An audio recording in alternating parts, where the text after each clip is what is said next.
There is growing concern about the dire state of hospitals in Gaza. This map shows hospitals in the Gaza Strip. The UN says 20 out of 36 are no longer working. The biggest, Al-Shifa, is not functioning at all, according to the World Health Organization.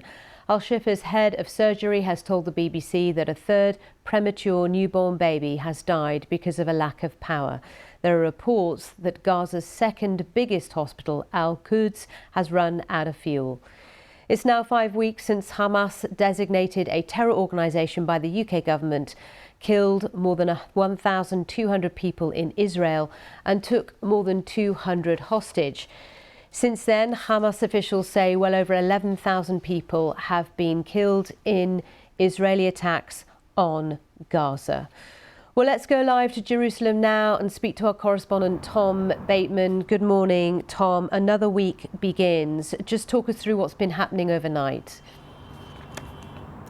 Well, what we have is this really desperate situation at Al-Shifa hospital. You were hearing about the World Health Organization talking about a perilous and dire situation, and that is because of the fact that around the hospital now there is very fierce fighting. They're talking about intense bombardment and armed clashes, and so within the hospital, on top of what has been, a very an extremely difficult humanitarian situation for weeks now, it is effectively completely closed, apart from what the Israelis say are safe evacuation routes out. Now, Palestinians say that it is simply not safe. There are dead bodies lining the route, that people have been shot at and people killed when they have tried to leave. So it's extremely perilous. And in the middle of all this huge crisis, with 36 now premature babies taken out of the neonatal intensive care unit because it stopped functioning because of the loss of power, now being kept in a cardiac surgery room without the right equipment. They're not in incubators. They can't be kept properly warm. They have desperate needs. And the doctor there, Dr. Marwan Abu Sada, telling the BBC that he fears those babies will die unless either the hospital gets fuel to power incubators or there is a safe evacuation for those babies, but it takes very specialized medical equipment to do that. Okay, hence the call on the part of the WHO for action on this. In the meantime, there's been conflicting reports coming through overnight about the hostages.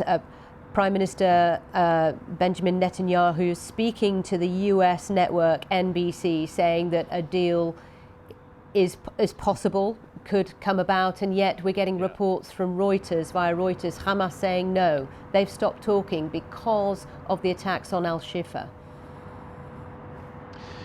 Well, first of all, when it comes to the hostages, we have had for weeks speculation, the sense that perhaps a deal to release a large number of hostages in exchange for a ceasefire and possibly also the release of Palestinian prisoners held by Israel. Those kinds of discussions have been going on for a long time, and at various points people have said, including leading officials, that something could be close, and then it hasn't come to fruition. So it's hard to read too much into either what Benjamin Netanyahu is saying or these denials by Hamas. I mean, my sense, talking to somebody over the last week who's familiar with the negotiations, is that the process is very intense. It is certainly happening. One of the big problems is actually around communication, because you have Qatar, which hosts the political offices of Hamas, acting as mediators. But certainly in the Israeli media, it's being suggested it can take anything up to 2 days for messages from the Israelis and responses to come back from Hamas. So it's clearly very difficult, but it seems that possibility does remain on the horizon of a possible release, and potentially a large number. But beyond knowing that the discussions, it seems, have been continuing up until this point, I don't think we can speculate much more. Okay, thank you for now, Tom Bateman in Jerusalem for us. Well, now let's bring you a special report from our international editor, Jeremy Bowen, who assesses what could happen next in Gaza and in Israel.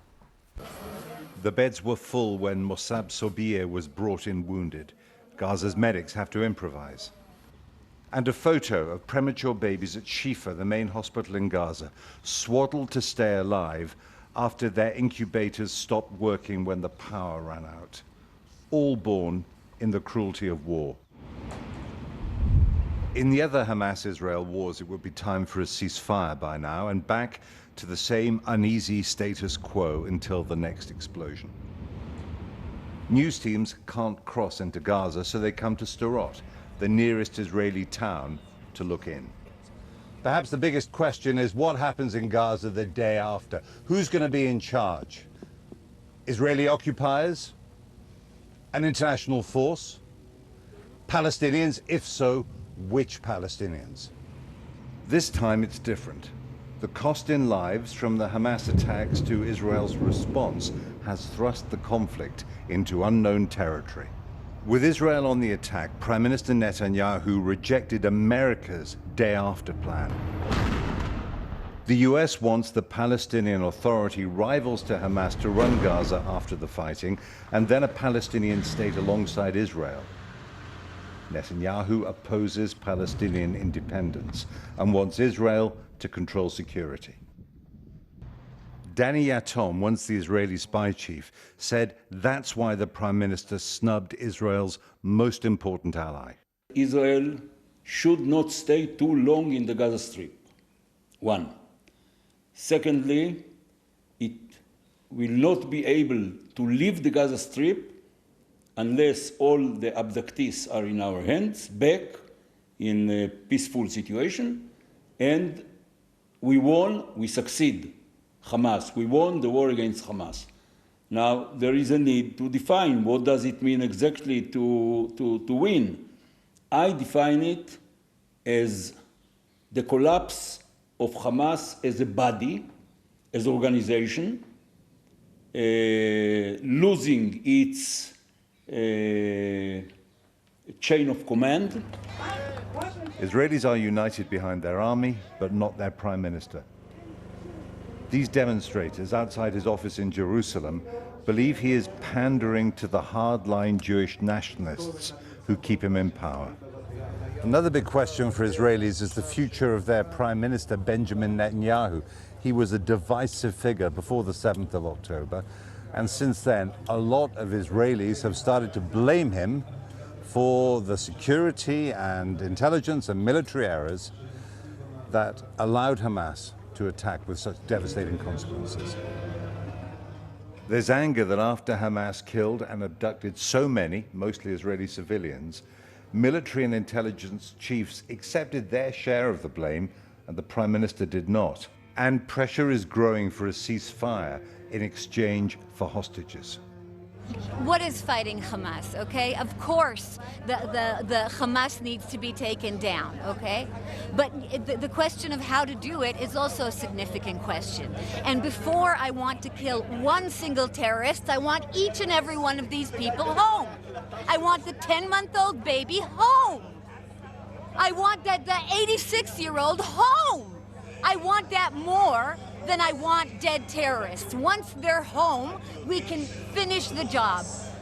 The pain and hatred unleashed since the 7th of October might overwhelm all those who still believe in peace, not permanent war.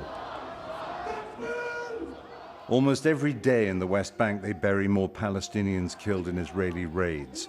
This side of the occupied Palestinian territories is becoming the war's next battleground.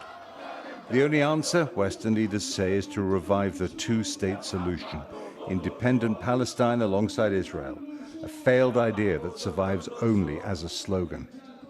Sabri Saidam, an advisor to the Palestinian president, has heard it all before. I think it's empty, it's meaningless if it continues to be this way. If you want to do things, don't just walk, don't just talk, you need to walk the talk. And you need to implement things. If we continue with this sloganeering without any results whatsoever, we're getting nowhere. When this war started, Joe Biden warned Israel not to be blinded by rage, as America was after the 9/11 attacks by Al-Qaeda. Now, Israel's tactics are alarming the Americans. They reiterate support for Israel, but say too many Palestinians have been killed by the war machine they helped Israel build. Inside Gaza, Israeli military censors say we can't show the faces of soldiers we filmed. Senior Western diplomats, firm Israeli allies, told the BBC that ending the war and dealing with the aftermath will be difficult and messy.